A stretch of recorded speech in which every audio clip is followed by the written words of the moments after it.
All right, hello and good morning. We're going to be starting up here in just a second. Thank you for joining on this little hangout here today.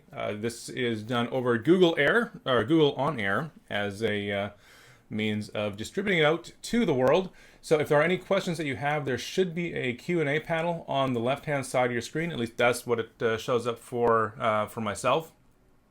If you have any questions, feel free to tweet it if those tweets are, if Twitter is the easiest way to do it. There's also comments that you can do on the actual page itself.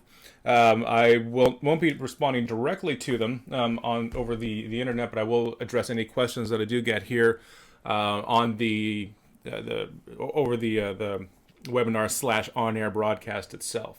So we're going to be taking a look here at Magium, which is a project that I've been working on for about the past 4 months. I guess around about the past 4 months. And it was really based off of some experiences that I had where I was doing some work with a customer, and the team that I was on was building out a fairly extensive extension that needed to be tested in a multiple of different scenarios. Those scenarios were not only you have to test out for Magento CE 1.8 and 1.9, but also for Enterprise 1.12, 1.13, 1.14. And on top of that, we also had to make sure that the test or that the system itself actually worked with Internet Explorer, Firefox, Chrome, and Safari as well. So when you take a look at all those components that need to be brought together, you're looking at an awful lot of test iterations that needed to be done. And so because of that, we as a team had decided to try doing some test automation as well. And that fell on me to do. And so I spent basically most of the summer working 60 to 80 hour weeks trying to get the tests for all these different types of scenarios to work out. And it essentially came down to the point where it was there was just a lot of the things that I ran into were things that I've in my talking with other people have been fairly consistent issues.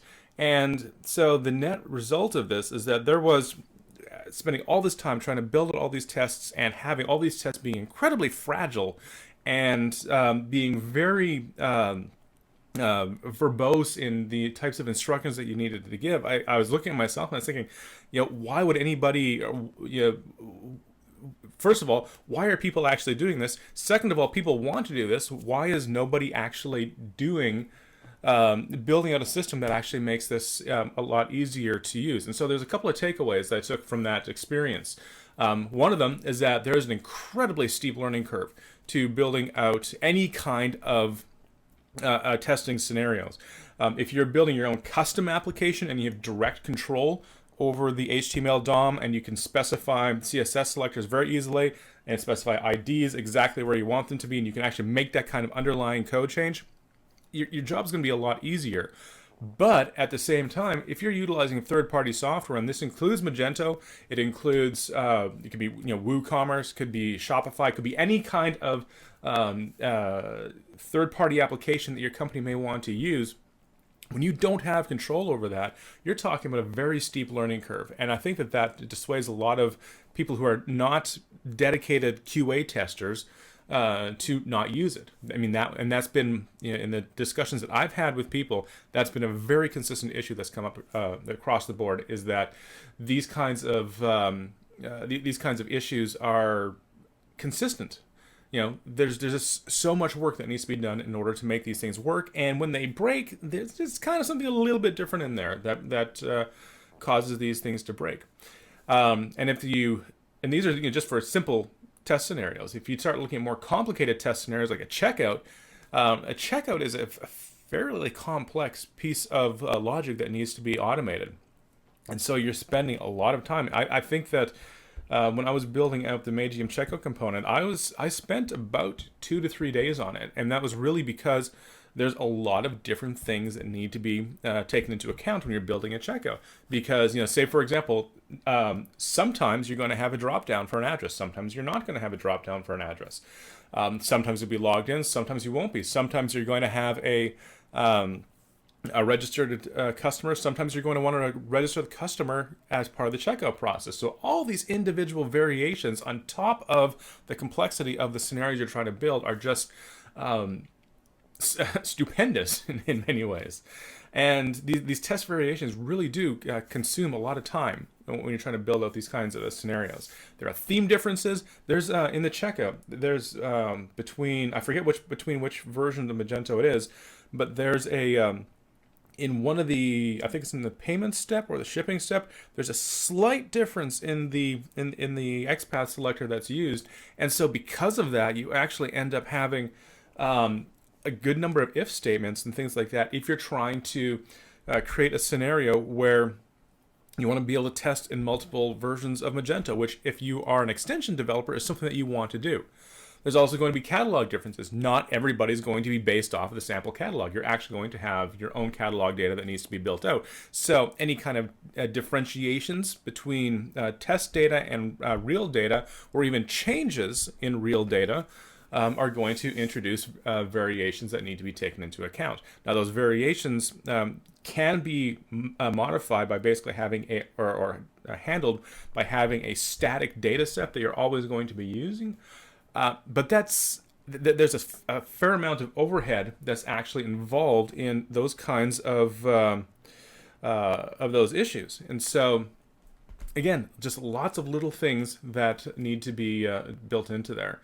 And so it's very difficult then also to repeat that functionality across projects. And so these are some of the takeaways I had after those many hours that I don't really remember an awful lot of what I was doing besides cursing an awful lot. So those are some of the takeaways that I had from that experience. And when I was looking around at, I posted a survey a number of months ago actually, and essentially what it boils down to is that 80% of Magento developers don't do automated browser testing. And the reasons really came down to the fact that it was too complicated, too time consuming. They knew they wanted to do it. The same number, the inverse of it. 80% wanted to do browser testing, and only a small handful of people said, no, we don't really need it. But 80% of the people wanted to do browser testing, but at the same time, 80% of the people did not, because it was too hard, too time consuming, and it's very difficult to make the justification to a business user that, hey, we're going to be increasing the size of our budget by 50% so that we can do test automation. They're going to be like, what? And not only that, we're going to push back our release date by 2 months in order to accommodate that. And you know how well that will go over. And so the net effect of that is that about 80% of Magento developers don't actually do browser testing, and automated browser testing. So the first question is, how does that match with your experience? Almost every single person I've talked to, and not every single person, but a good number of them, this matches very closely with their experience, which tells me that this is something that people would actually like to have, and they would like to be able to do this kind of browser testing and automate the experience so that you don't have to go through the tediousness of every single time, going through the checkout, click, click, click, click, click. And doing all that kind of stuff, because it's tedious, it's boring, and it's very easy to get lost in it. There are QA testers who are really, really good at this stuff.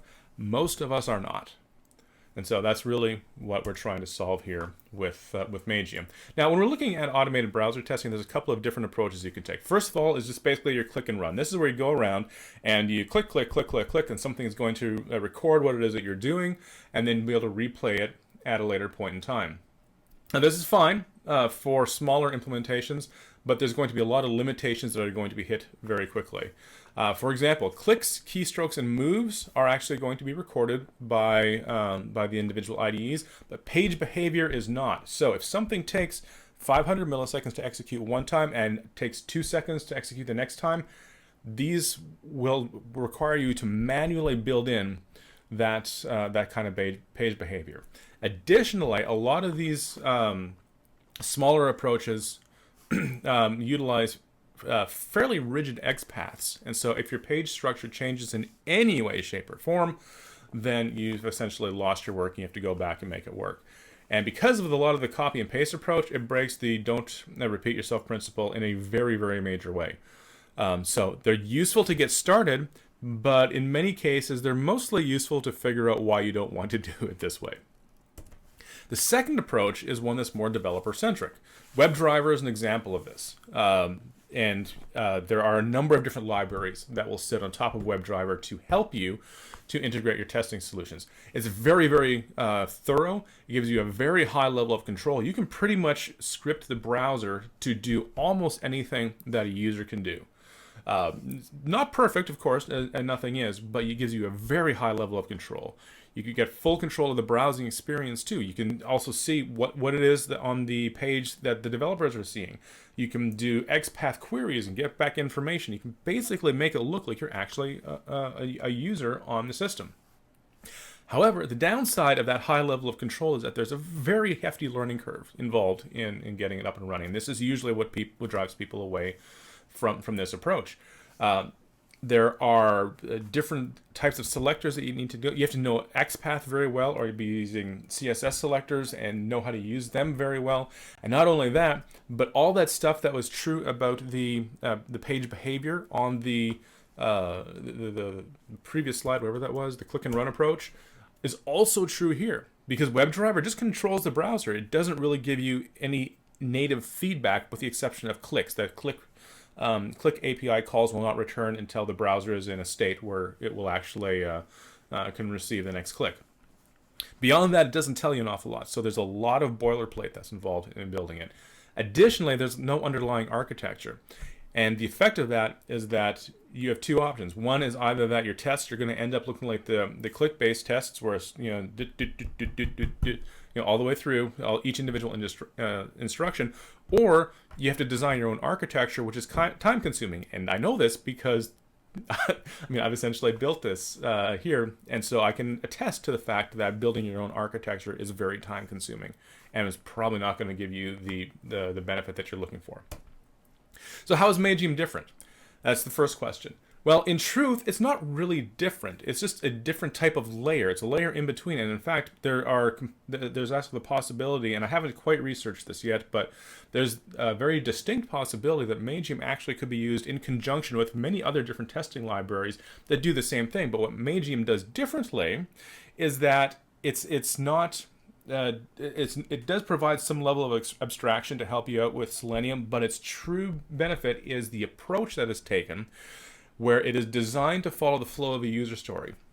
Many other tests, functional tests, and other acceptance tests, they'll do things where they will, they're very structured, and they will have the individual instructions that need to be done in the individual test itself, but they're done kind of on a component level. Magium is different because it's been designed so that you can follow the flow of a user story and pretend like you're the user without having to write out the lines and lines of code. It's also intended to be almost immediately useful. I've got a blog post up where you can get Magium running on a sample data set. You will be up and running in 10 minutes, without not counting the time they have to actually take to install the sample data set, which can be lengthy. But when you actually have a functioning Magento website 1.8 to Enterprise 1.14, and I'm working on Magento 2, that in 10 minutes you can build your own test that actually does something. Not just goes to the site and clicks on a couple of links here and there. It will, in 10 minutes, you can go from nothing to a full checkout if you're using the sample data set. And the entire thing is built in a way to be extended so that if you do have customizations, you don't have to worry. You can spend a minimal amount of time just basically configuring Magium to do what it is that you need, but still follow that flow of the user story and what you're doing. So that, I think, helps tremendously from a usefulness perspective, because you're kind of bridging those two worlds between what does the site actually do and what's a browser going to do, and Magium kind of sits right there in the middle. And is also designed to be very IDE friendly. This, I think, is a failing of many software packages, is that they really, out of the box, do not work very well with an IDE. Magium has a lot of different functionality that you need to use, and because of the approach that I've taken in building it, it's basically say, oh, hey, I want to add something to the cart, so I start typing add to cart, and it'll work within the IDE to actually do what to figure out which individual actions, themes, identities, whatever it is that you actually want to be working with. So it's built to be very IDE friendly, so you have to think as little as possible. It's designed to be very intuitive, which, when you look at the range of software out there, software very seldom is actually designed to be intuitive. It's designed to be structurally sound. And I try to kind of get the best of both worlds, have it be structurally sound, but at the same time, give you some early wins so that you can actually do something useful right out of the gate. In terms of running it, nothing really different from most other scenarios. You have the most of the libraries. Selenium server, you need to have that running. Something else that talks WebDriver. Phantom.js is an example of something that talks WebDriver but isn't directly Selenium server. Phantom.js is good. I've found that it does have some issues where it sometimes incorrectly reports page elements. I was actually working on an issue, I think it was earlier this week. Yeah, it was earlier this week, where when I was running something in Selenium server, an isDisplayed API call returned true as expected, but Phantom.js would return a false. So Phantom.js does work in many cases, but it doesn't always work consistently. Out of the box, Chrome and Firefox will work with when you're running Selenium server. Internet Explorer has some issues involved. I've not tested out Safari yet. There's actually nothing particularly holding me back besides time, and time is one of the things I probably don't have a lot of. So Safari support will likely be there. I just haven't tested it out. IE at some points will probably be supported, but IE has some internal issues with doing XPath, and Magium is very heavily dependent on XPath. So there's a bit of an incongruity there. Requires PHP unit. Everything, basically a Magium test is extended off of the PHP unit framework test case class, so that you can utilize a lot of that existing functionality for things like basic assertions. Does a text element, does it equal a certain value? Does its text equal a certain value, and things like that. So you can utilize your existing functionality, your existing knowledge with PHP unit. And it's actually fairly easy to get up and running. It's basically you just create a new test that extends the Magium abstract test case, and then you get a lot of things into there that is built into there then. In terms of support, Magento CE 1.8, 1.9, Enterprise 1.12, 1.13, and 1.14 are supported. I am currently working on Magento 2 support, and the interesting thing about that is that I am building it in such a way where you build a test that runs on Magento CE 1.8, and with almost no modification, you can run it on Magento 2. There will need to be some level of configuration that happens for things like customizations that happen, or if you change the way somebody navigates to a shopping cart, you'll need to make that kind of a change in a theme. But the core tests themselves will remain virtually identical between CE 1.8 and Magento 2, which is not easy, let me tell you. To get it started, first of all, there's a couple of layers of Magium. The first one is Magium, which if you want to install it, just composer require Magium/Magium, which can be used on pretty much any website. It contains some base abstractions that can be used. And I use it actually for testing the MagiumLib.com website.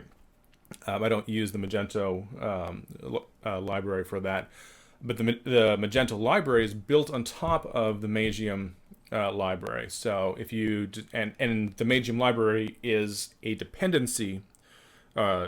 Is a dependency of the Magento library. So getting started, you just do composer require Magium/Magento, and you'll get about 3,200 files. When you include all the other dependencies that are involved there, it will be installed and pretty much ready to go. So that's what we need in order to get started. So let's do some coding so we can actually see this in action. Before we get into coding, though, there's a couple of things that we need to bear in mind so that we can kind of make sure that what we're going to be coding is understandable. Everything in Magium is separatable into individual components. The components are themes, navigators, extractors, actions, identities, and assertions. Essentially, we do that because when you're building some kind of a user story, you're essentially going to be doing one of two things. You're either going, or actually one of three things. You're going to navigate somewhere, you're going to do something, and you're going to do it as someone. And so navigators are used to go somewhere on the site, and that could be to an individual category, to a login page, to an admin area, or whatever it is. A navigator goes somewhere. An action does something, logs in, adds to cart, creates a new product, because there is actually a product creation action where it'll actually go in and you can just type in some setters and it'll create a product for you. It's actually kind of neat. And then sometimes you'll need to do something as someone else. An example of that is logging in as a customer. And so there are various identities. Out of the box, there's essentially just the admin identity and a user identity, both of which are completely configurable. And then the last part of what you're going to be doing in a test is you're going to be having assertions. Basically, we have the base assertions that are available in the test case class, and then you also have more complicated assertions that you can do, like making sure that one link is above another one or it's below another one, assertions that elements exist and things like that, which some are built directly into the test case class, the abstract test case class itself, and then some that are actually separate elements. And these elements are actually can be passed into, I'm getting a little bit off topic here, but can be passed into a logging assertion handler that will basically log any kinds of failed or failed or successful assertions that you have on there. So those are the primary points that we have there. Extractors are used when you are on a page and you need some kind of information of it. A good example of an extractor is the order ID extractor. It's automatically added to the end of the checkout. And so once you've gone through a checkout, you simply retrieve the order extractor or the order ID extractor and retrieve the order ID from there. So you can navigate directly to that order in the customer area or in the admin area itself, because you've been able to use that extractor. Now there's a lot of different extractors, some of which are very complicated. There's a layered navigation extractor that will pull out all of the different layered navigation possibilities for you. And then you can say, hey, I want to be searching by, pant size medium with the color orange or something like that. And you'll be able to directly click on the individual elements by pulling those elements from the extractor. That's a fairly complicated scenario, but there's tests, example tests that you can use to see how that's done. But that's an example of what an extractor does. Pulls information off the page, gives it to you in a useful format. And then themes. Themes essentially contain the configuration for your individual implementation.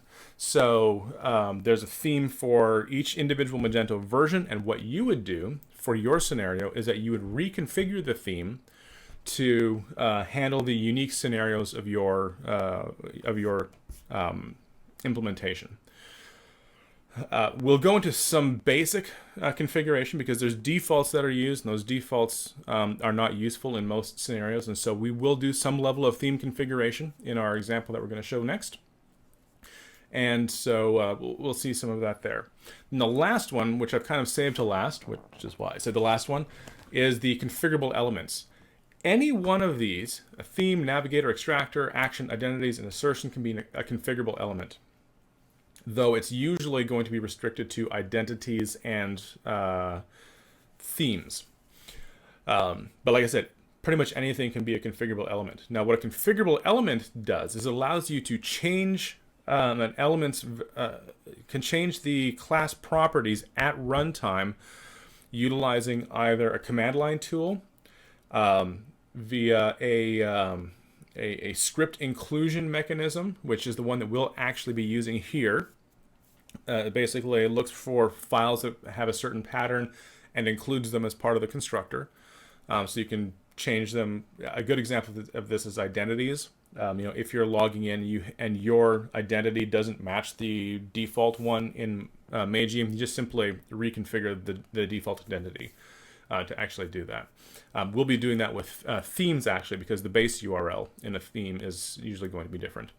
And then there is, so we have the the CLI tool, the inclusion mechanism, and then also environment variables. And the reason why we have environment variables is that any element that can be configurable, you might want to test different scenarios in your continuous integration environment. And the easiest way of doing that is simply setting environment variables as part of your CI build. And that's what I do on my system. Is I have Jenkins running, and I just give it all the configuration environment variables to make the minor changes that I need in order to make it run. So it sometimes will lead to a somewhat verbose continuous integration configuration setup, but it's still very useful to doing multiple tweaks on multiple things. So you can have multiple individual CI runs, one for Chrome, one for Firefox, and you do it on different URLs at different places. So you can be very creative in the number of ways you want to run your tests using the same tests, but just with slightly different variations to match the different scenarios you're going to be running off of. All right, that's enough of me talking. Let's see me typing for a while. So I'm going to bring up my instance of PHP Storm. I've got a pre-installed version of Magium installed. If you take a look at our JSON, you'll see that the only thing that is actually in here is Magium Magento. And this is actually a little bit old. I think I'm at 0.5.3 right now, and Magium is at 0.6.5. I'm looking at doing a version 1 release pretty soon here because I'm having trouble finding new things to put in there. So the first thing we're going to do, we can set up auto includes or auto loads settings in here, but we're just going to be running them directly in PHP unit. So speaking of PHP unit, a couple of things you need to make sure that you have running. First of all, PHP, which you need to have an interpreter specified here. I have 5.6 that I run, and it's working fairly well. Then also PHP unit. All right, so we'll want to load that from the include path and then hit OK. So when we're looking at the creating an individual test, we'll usually have a tests directory, and we'll just do a simple test. Open homepage test. And we'll give it a namespace of my tests. Class open homepage test extends abstract test case. And you'll notice that we're using the Magium namespace there. So public function test home opens. Now there's a couple of commands that we need to use here. The first one is the open command. So we do this command open. And here's where we're talking about utilizing a theme. A theme is we really want to have as few strings on this in our tests as possible. We want to do as much as we can via the individual configurations. And so there's a number of, so we're going to provide that information from a theme. So we're going to call this get theme and get base URL. Oh, I'm sorry, I did the wrong test here. Abstract Magento test case.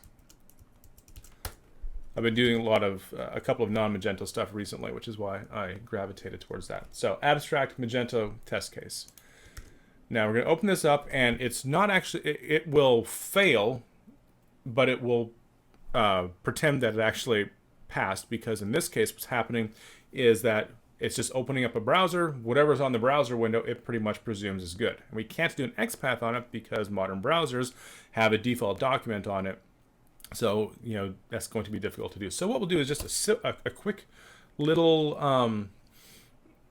actually, let's take a look at one way that we could possibly do that. Let me see if I can get a, this is the, let's do put an assertion on there just to make sure that it works. Oh yes, we can do that. This assert title contains Madison Island. Now with that, we'll right click on that test and click run open homepage test. Now this will work because I have Selenium server running here in the background. So I'm just starting it up using the Chrome driver, and I have the Selenium server standalone jar executed there. So it's basically listening on port 4444, and it's pretty much all the defaults set up there. So we'll right click on run and see what happens.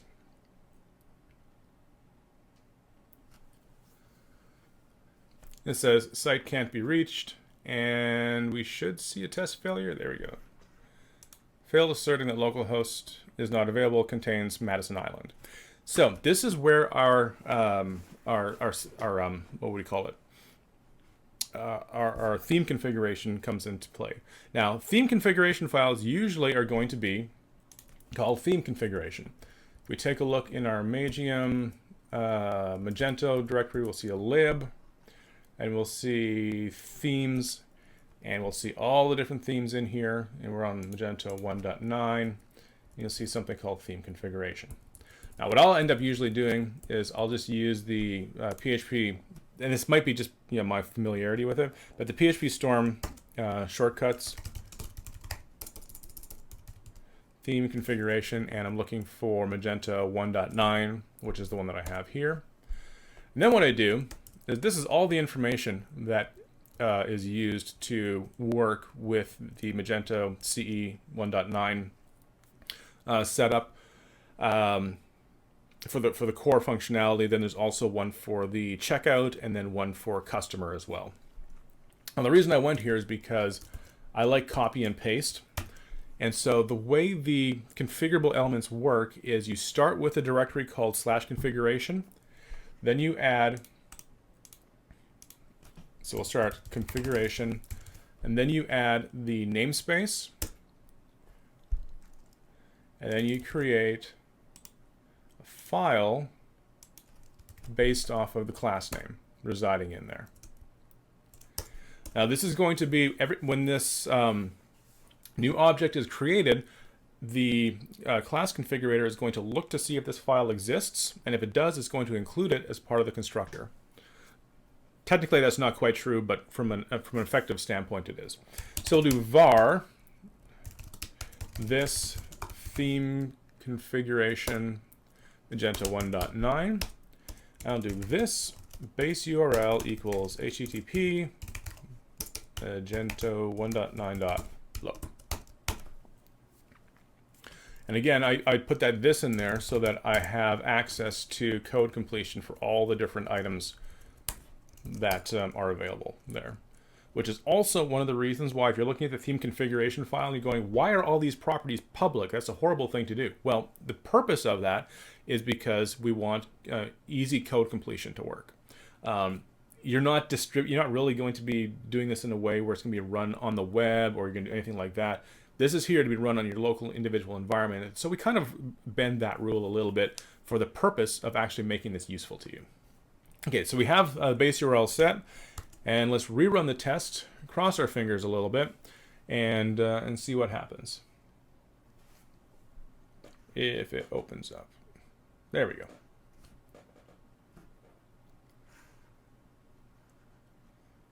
There we go, waiting for Magento 1.9.loc, and our test should now pass. You're now you're actually now a little bit further ahead than you are with just running it out of the box, just with this functionality there. So this is just some basic information about how we want to about actually getting it up and running. Let's do another one. Let's do a real quick one where we can actually navigate to a category. So test navigate to category. Keep that same thing in there. We know the title assertion is important on the first one. The second one, we don't really need it because, one, we've already asserted it. Second of all, the navigator that we're going to call here is going to be, it will fail if the page isn't loaded properly. So, like I said, we're going to be working with a navigator here because we're going to go somewhere. We're going to go to a category. So we'll call it navigator equals this get navigator. And here's the part where I'm saying that this is useful with, thank you, Facebook. Sorry, where's those? Turn on quiet hours. where the IDE integration is useful. So we're going to be looking for a navigator. In particular, we are going to be looking for the base menu navigator. And this is going to be an instance of base menu. Do this here so that we can use code completion on it. Navigator, navigate to. And what this is going to do is we're going to set the value based off of the hierarchy that's specified. We're going to go to accessories jewelry. So we type in accessories/jewelry, and then this assert title contains jewelry. Right click on there again, run our test.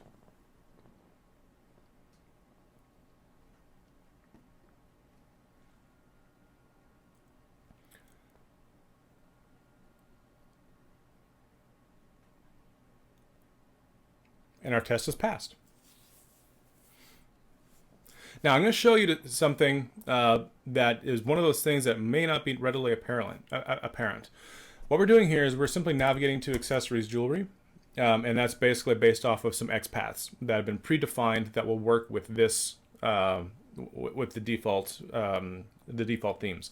The default themes are pretty much going to work with the sample data set for each individual version. What we can do here is a lot of times, a lot of this functionality is going to be based off of,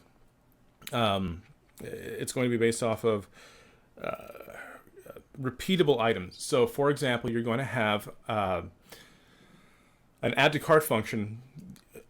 Presumably there's going to be a lot of add to cart functionality in there, and a lot of it's going to be repeated. You're going to go to the same product, you're going to go to the same category, because you're not actually testing that product or category. You're testing some other kind of dependent function. You might be testing to make sure that a category or a catalog rule is applied or something like that, or a shopping cart rule is applied. So you can do all that kind of stuff manually each time, which basically looks like this, or what you can do is you can utilize defaults. So actually let me copy this one, and I'm going to use a different navigator this time, using defaults. Base menu will pretty much allow you to go anything that's in the main navigation section. But this time I'm going to use the default simple product category navigator, which does not require this. Let me copy and paste this into there.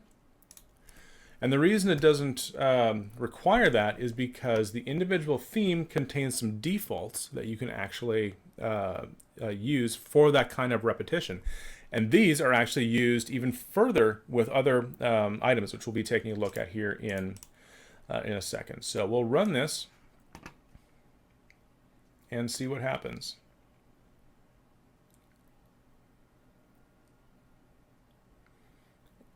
Goes to the exact same place. So what happens if this is going to be different? If you're not going to accessories jewelry for your individual scenario? Well, this is something that's provided by the theme configuration.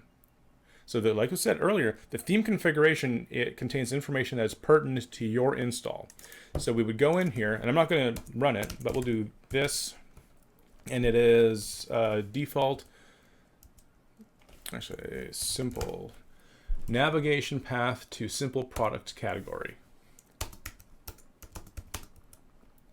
And you would put in, let's just say, accessories eyewear.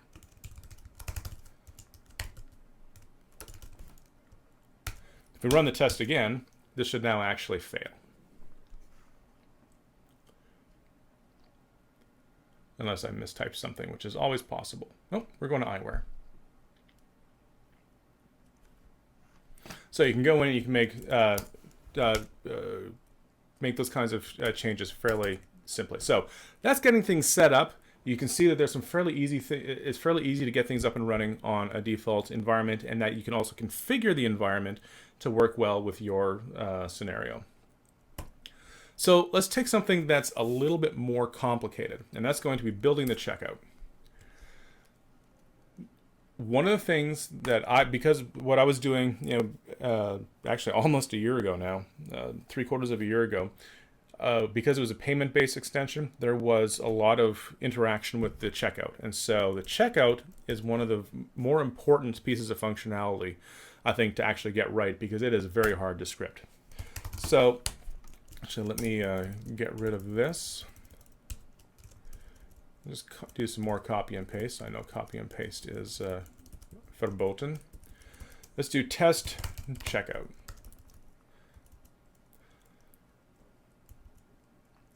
I'm going to get rid of some of this stuff just for the purpose of brevity. Navigate to. So the default simple product category navigator will navigate to the default simple product category.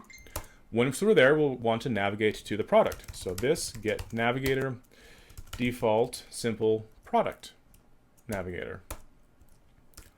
Again, there's a default product that is built into each individual theme that can be used to streamline a lot of your development processes there. So to navigate to, which may actually have, no, it doesn't.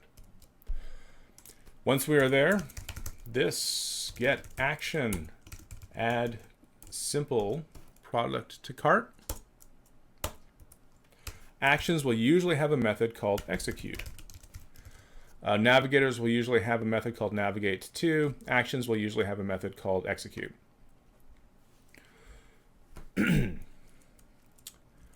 So at this point, we will have added it to the cart, and you can see here how this is kind of following the flow of a user story. So we would get the action, add simple product to cart. Now we'd want to do a full guest checkout. This get action, again, utilizing code completion, guest checkout, action, execute. And this will go through the entire guest checkout. And if we take a quick look at this code, you'll see that one of the things we have is an order ID extractor. I did a control B to get into there. So the way we'll assert that this test is passed, we'll do self assert not null this get extractor order ID. I forget the name. I think it's just get order ID. Yeah. Get order ID. Oh, one thing that I always forget to do this. This set payment method. And we provide a string. In this case, will be cash on delivery. I have support for that. For oh, there's another one. I can't remember the name of it off the top of my head. That will do checker money order. And then I also have support in here for authorized.net. And what I'll be the items that I'll be adding for are going to be based off of the basically whatever people need. And also too, as a developer, an extension developer, you can obviously add your own as well. All right, let's cross our fingers because this is always running this stuff live makes me a little nervous. And let's see what happens here. All right, so we go to Magento 1.9, we go to jewelry, we go to our default product, which is the Blue Horizons bracelets. Wait for the spinner to stop, add to the cart, navigate to the checkout. Checkout is guest. I just made a change here so that, yeah, it does work. Continue, continue, place order. And you see our order ID and our test passed. Every time I do this, I love it. We got the order ID and we found that it was not null. That is, without question, something that makes me smile every single time I do it. So that's building the checkout. Now, I won't get into the details about how you can modify the checkout, but every item in the checkout itself is modifiable. In fact, I'm doing that for the Magento 2 because Magento 2 checkout is completely different from Magento 1. So it seems like a lot of the assumptions I've made for Magento 1 are actually working on Magento 2 as well. So that's good. But there's a lot of things that you can do in there. You can stop it at a certain point, or you can inject your own a checkout step if you want to do an assertion on a value as part of the checkout, or if say you want, there's a certain, you want to make sure that the checkout doesn't have a certain country on there because you don't ship to that country. You can inject a step that checks for that and then discontinues the checkout at that point. So you do have a lot of options that you have to customize the checkout and do it in a way that's actually fairly, what's the word I'm looking for? Fairly simple when you look at the actual complexity of the task that's being done.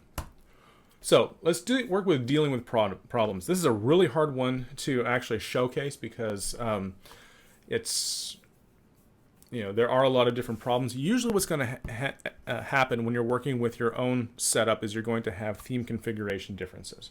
So let's build out a new test.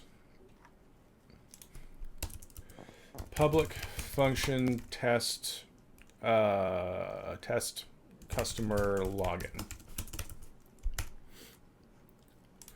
We just get that, paste it in there, and then we have an action called navigate to and login. So it'll navigate to the customer page and do a login. So this get action navigate and login and execute. Now the interesting thing here is not, well, first of all, let's run it and let's see if it'll actually work. Make sure that it's actually going to the right place.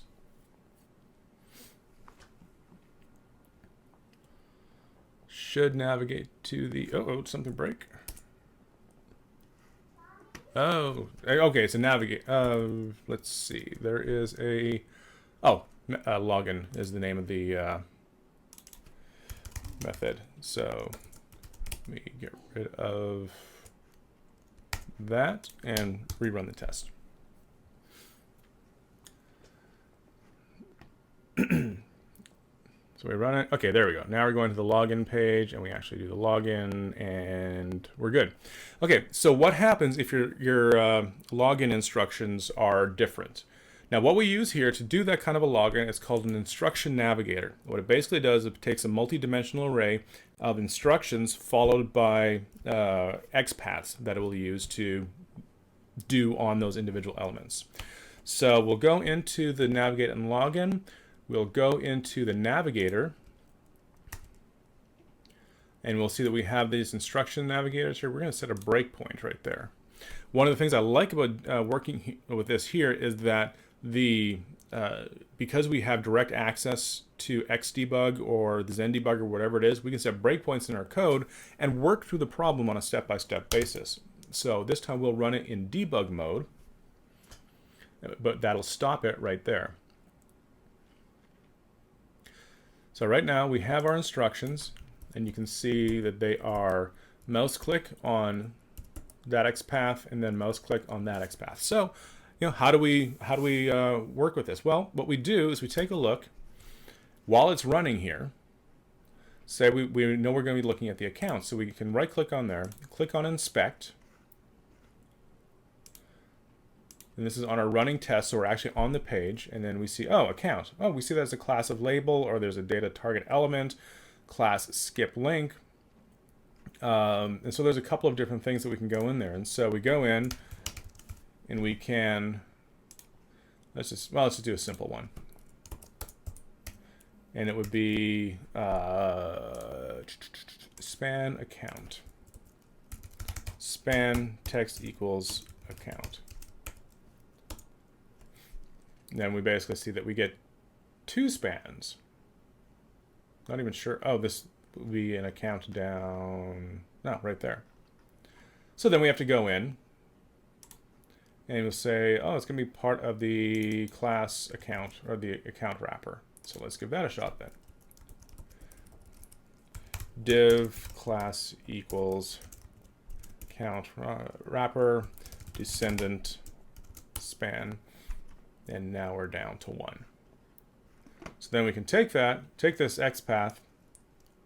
We would have to do this. We're not going to go in here specifically and do this, but this customer navigate to customer page instructions equals that, and then you would start with a instruction navigator, click on, whoops, on that XPath.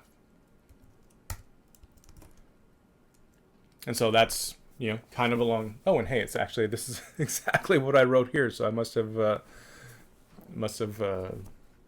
don't know, thought about that. If we actually take a look here, it's probably going to be a little different because we have these double curly brackets on there. And that is because those are translation placeholders, so that you can run the exact same test, but do it on a completely different store with different translation files. So that's an option that you have there. All right, dealing with problems. That's essentially what we look at when we're doing those kinds of things. Oftentimes, we'll basically be using the debugger to make sure that your extractors are working properly, using the debugger to pause instruction on the page so you can go in and determine a proper XPath.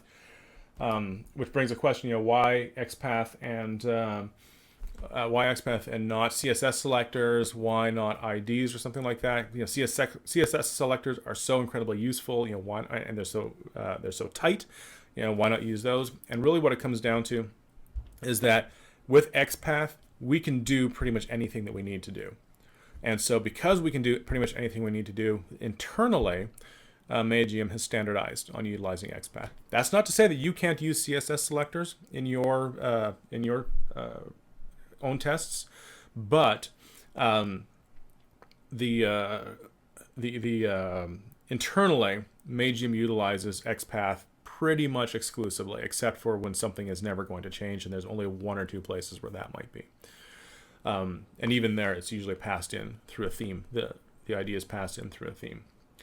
So that's dealing with problems. So with this, you've been given a fairly brief overview of what Magium actually looks like, and how you can use it. And not only that, how simple it is. In 20 minutes, we wrote 4 tests that were simple. One of them was simple, where we just checked to make sure the title is the same. Another one was very complex, where we actually go through the entire checkout process. And we did that all in about 20 minutes. So how can you help? One of them is contribute source code. If you have, particularly if you're a third-party module developer and you want to make your browser tests available, build them in Magium, define a composer dependency for Magium or Magium Magenta, whatever it is that you need to do. Magium Auth 0 is one that I'm just working on right now. I also have like a Magium Twitter, going to work on a Magium Facebook that does some basic authentication, OAuth authentication things. So contribute source code. Doesn't have to be even core to the project. Just contribute it, and let us know about it. We'd be happy to know and happy to promote any source code or any third-party libraries that are utilizing Magium. Open issues on GitHub and things like that.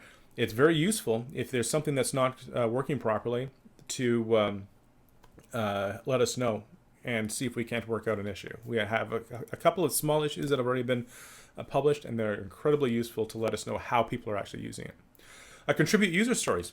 If there are user stories that you have that are not maybe addressed by the functionality that you have that is there, let us know. We'll build the functionality in that needs to be there, as long as it's general enough for it to be used. And also spread the news. That means that if you're following the Magium lib, let me put up some slides here. If you're following myself or the Magium lib Twitter account, if you see something, retweet it. If you see a new feature, retweet it and get the word out. Share it on Facebook. Do it, whatever it is that you want to do. A retweet is a click. It doesn't take much to do. I find Magium to be a very exciting prospect, and if you do too, that helps to spread the word. You can go to our facebook.com/MagiumLib website. My personal blog is eShred.com, and the library website is on MagiumLib.com, where you can get an overview, and also I'm working on some services and software offerings that are going to be residing on there as well.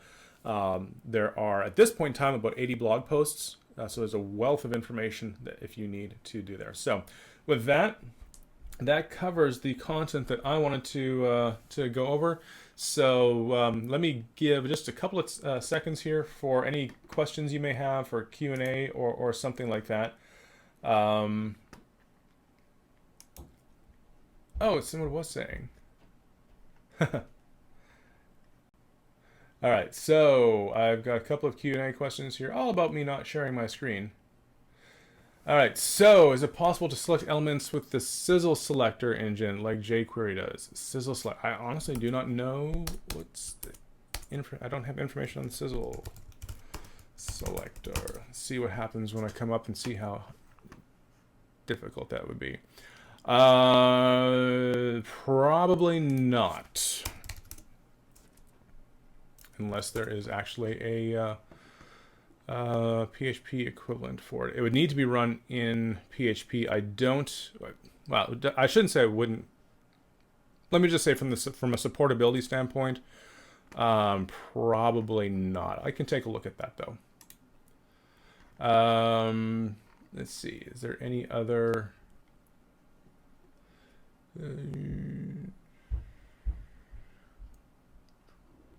there's another question here. Let me just read through it.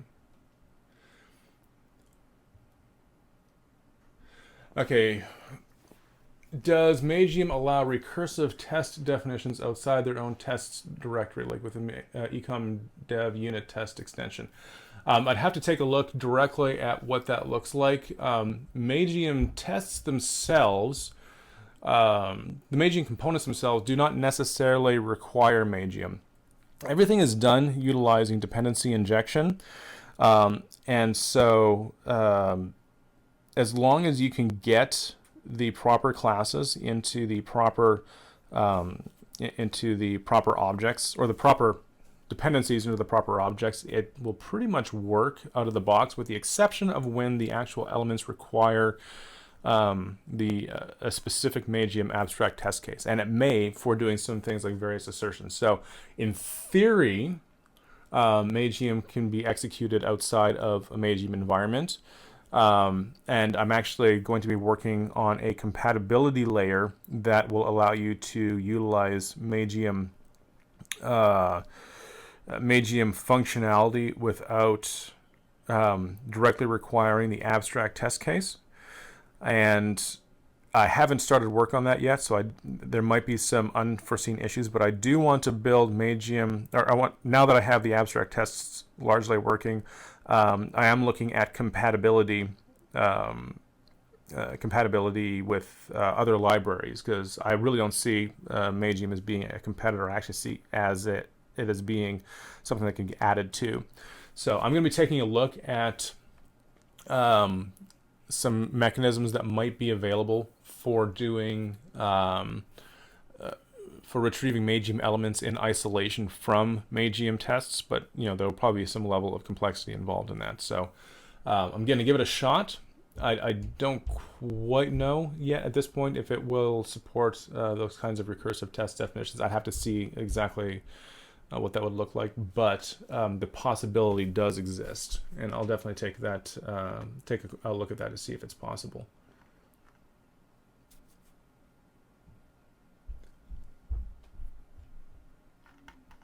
Right, that one was selected, and that one was selected.